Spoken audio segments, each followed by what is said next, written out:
Assalamu alaikum wa rahmatullah. And this is today's video blog. The subject deals with security. As a Muslim, I've been in security for quite a long time, actually. Historically, Muslims have been very security minded. Going back to the 70s, the brothers in the Dar Islam and the brothers of the Islamic Party and other organizations have used security as a means to protect its members. Security was also something that was done during the time of the Prophet ﷺ. And he was, very keen in dealing with his family and being one who would protect his family, as well as Omar ibn Khattab and a lot of the companions implemented systems of security that we follow today. This was for the brothers. Brothers, let me keep it real with you. It's your job. It's your job to protect. It's your job to maintain and provide for your wife. But at the same time, as a brother, we must remember it's our job to protect. So in the Muslim community, what's important? To protect our masjid. Other things we can do that are more sensible so we can give our sisters a little bit of support. At night, if you brothers notice sisters walking out to the cars alone, I would ask that you escort the sister. First get her permission, of course. Sister, may you mind, you're walking at night, would you mind if I take you to your vehicle, or at least watch from a distance to make sure you make it to your vehicle? Security is very, very important. Also doing perimeter checks around the masjid, checking for integrity of the mosque, making sure there's no damage, as well as, any ladders, the things that might be laying out, like someone may jump through a window or open window or anything like that. Then you inform the proper people to make sure that that facility is secure. In the Muslim community, you do want to be sure that all activities you're aware of. It's very important that you know what's going on in your surroundings. You know who's on the corner. You know who's down the street. You see the congregation of people walking towards the mosque. You have to have an awareness. It's very important. Keeping your minds and eyes open, especially at night. The children may be outside playing, things like that. You have to be aware of that and be ready to react. So not only do we have security at the masjid, but we also have security at home. But before we get to home, let me just say one thing that's very important. Brothers, if you're living in the suburbs, because trust me, brothers, I've lived in suburbs for more than 10 years. And brothers, if you living in the hood, trust me, I was born and raised in the hood. I say this to the brothers in the suburbs. Have an awareness. It doesn't matter if your neighborhood is safe. That's irrelevant. It doesn't matter about the times that we're living in. That's irrelevant. Even if it's times of peace, brothers, you must have an awareness. Brothers in the hood, you cannot have enough of awareness. And awareness means simply this: looking to your left, looking to your right, looking around. Any type of vehicles that you don't know, people in vehicles, making note of that. Looking up if you have to.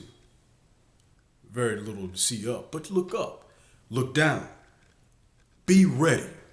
Be ready for any obscure thing. Now, it doesn't mean that these things are going to happen, but if you're not ready and something happens, you would wish you were ready.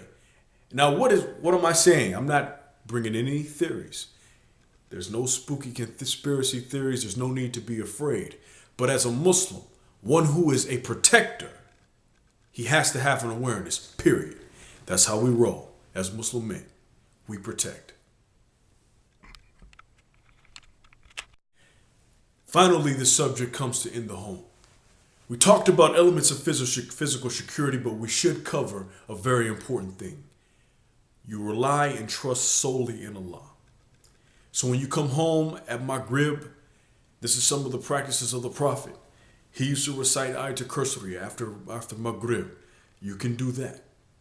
You must close your blinds. This is also a sunnah. Close your blinds so your wife can walk freely within her surroundings. She can feel at home. Your daughters can take off their hijabs. Close your blinds, brothers.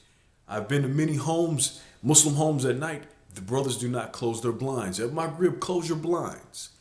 Finally, very, very important that you recite dua before you go to sleep.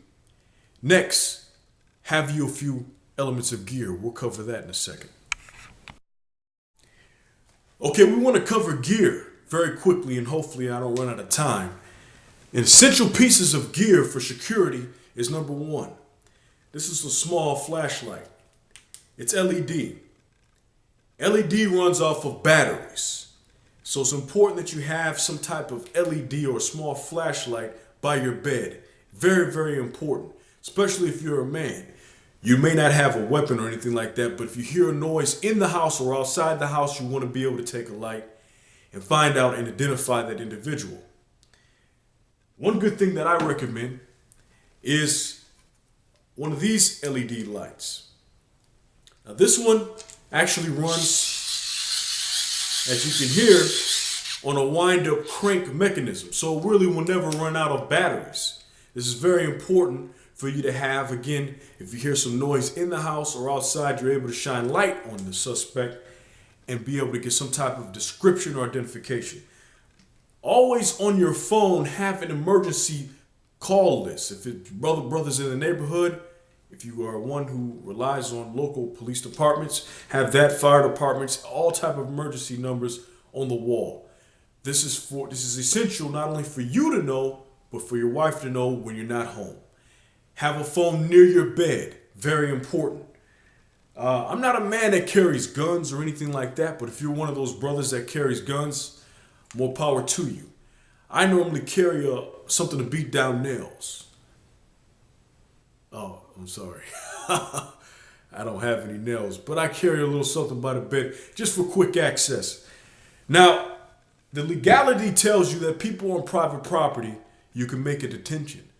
I'm not going to encourage you to do anything violent, brothers and sisters, but I want to let you know that private property is sort of a sovereign territory.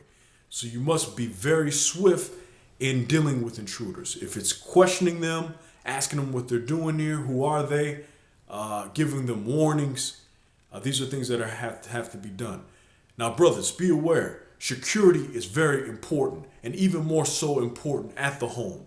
As a Muslim man, you must understand it is your obligation to create an environment that is secure for your daughters, for your wives, and for your sons. You have to teach your sons where certain equipment it is available for them in case there's an emergency. Remember, brothers, security. Security is very important. Security is essential. I wanted to say, for those brothers that are not security minded, please know these are a few tips that you can use to make your home more secure. I highly encourage you to implement a few of them. If brothers who are security minded, please don't take offense to this.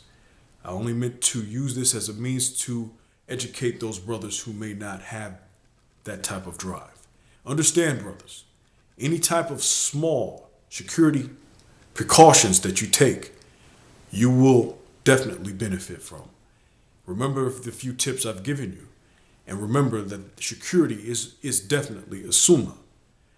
Make sure that your wives are escorted at night after Maghrib to the mall or wherever they may be going. If they go alone, please have a cell phone or something along those lines. Brothers, we are living in complex times, and we must understand security is very important.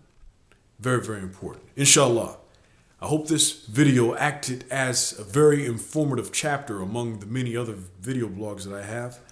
If you have any questions, please, brothers and sisters as well, if you have any questions about security and helping you educate your husband, there's a link at the bottom, my email address. Contact me. Allah forgive me for all my errors. Inshallah, may Allah make everything easy for all of us. Assalamu alaikum wa rahmatullahi wa barakatuh.